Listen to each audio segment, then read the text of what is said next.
Hi friends, welcome back to the Money World. Today we are going to see one more stock in our series called Stock Funders, and that stock is IDFC First Bank Limited. So the bank index has seen some traction in the recent days and has recovered a lot of its previous losses. But one must remember that with the moratorium still in place, things are not all that clear for the banking sector. Because once the moratorium is lifted, we can know the real picture in terms of the actual defaults that are happening. So now let us take a look at the fundamentals of IDFC First Bank Limited and what the stock offers in terms of future growth and potential.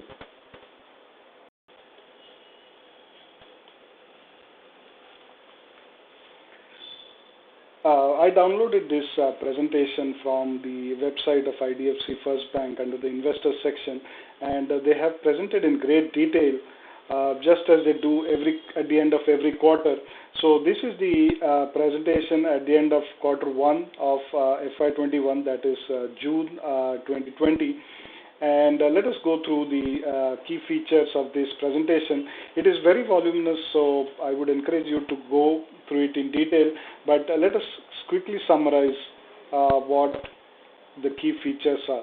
So first, if you go to the history of IDFC First Bank, IDFC First Bank was founded through the merger of IDFC Bank and Capital First. And IDFC Bank itself came into being from the erstwhile institution IDFC, which was focused mainly on institutional lending for infrastructure projects.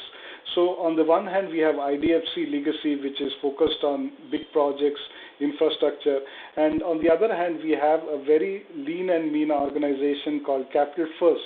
And the Capital First was founded by Mr. Vaidyanathan, who built ICICI's retail banking business from 2000 to 2009.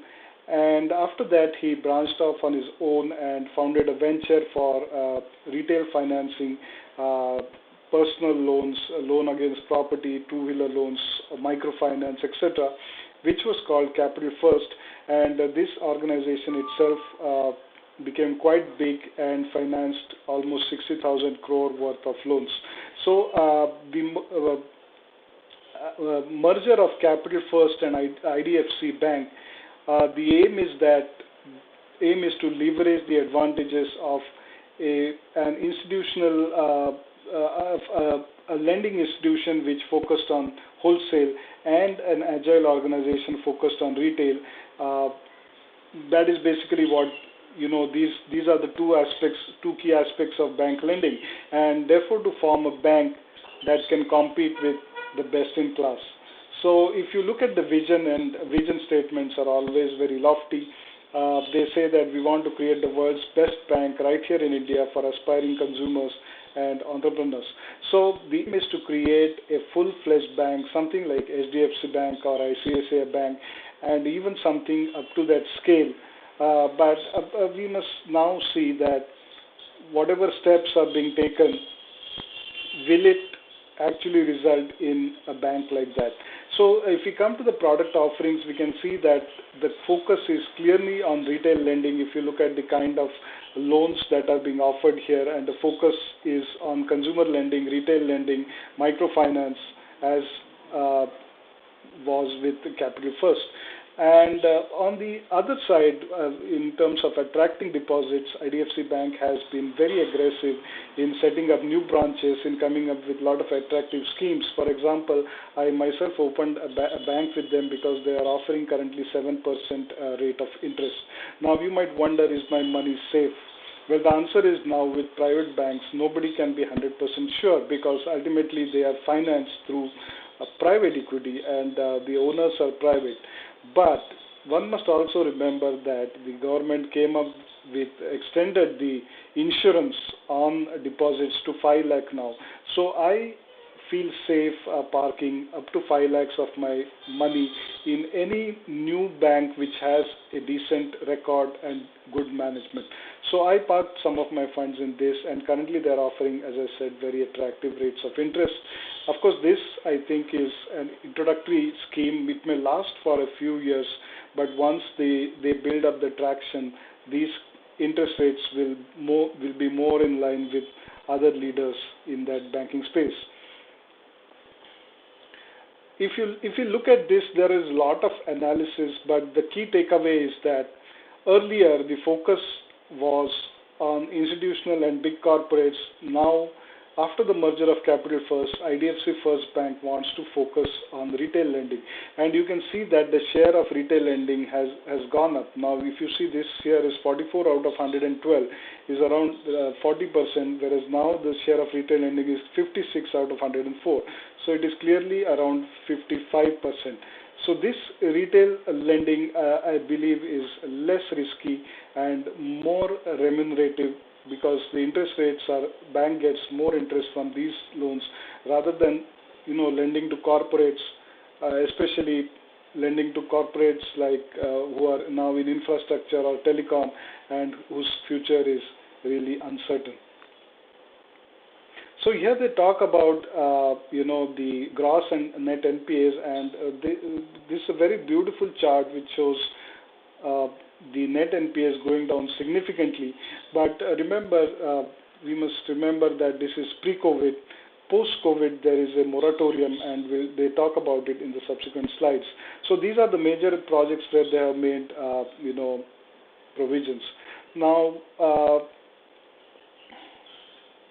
even on the liabilities, how a bank funds its liabilities. So a bank primarily gets money from various sources, but a huge source of money for a bank is its deposits. So it's small retail depositors like you and me, and the deposits that we keep in bank are in the form of saving account and retail and term deposits. So here they call it as CASA, I believe is current and saving account plus retail term deposits, and this is a source of low cost funds for the bank, because the interest rates on saving bank is like 2% to 4% typically, and the current account gets no interest, and term deposit interest rates are also going down. As against that, if the bank borrows from institutional sources, it may have to pay something like 8 to 10%. So the focus on CASA is very understandable, because CASA is a cost of low cost source of funds, and you can see that the CASA has grown from 196 crore in September 18 to 45,000 crore in June 19, and then to 62,000 crore in June 20. So significant rise in 1 year.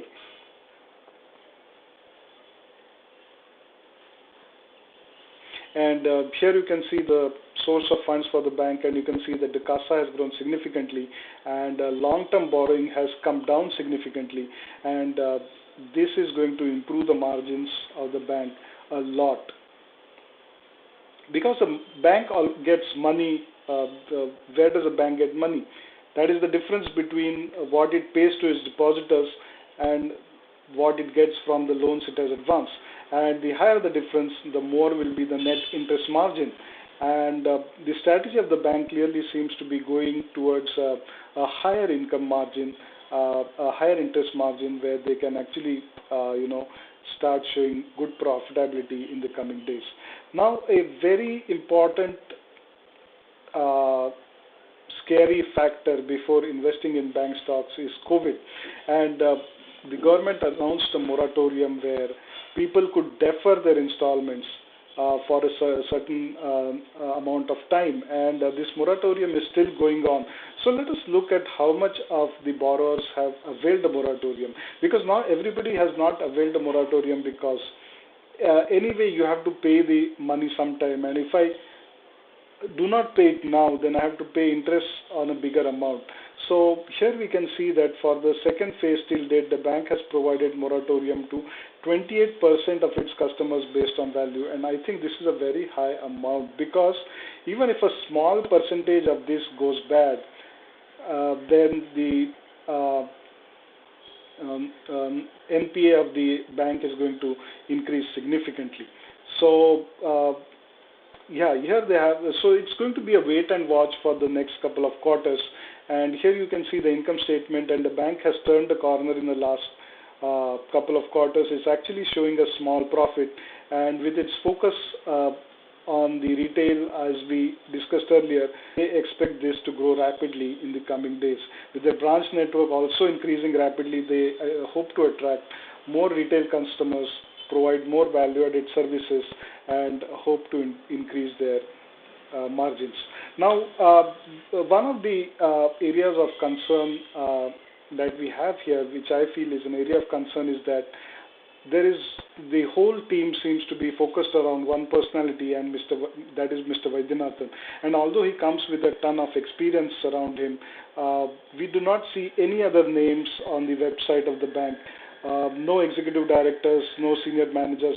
All we see is non-executive directors. So when we talk about the management,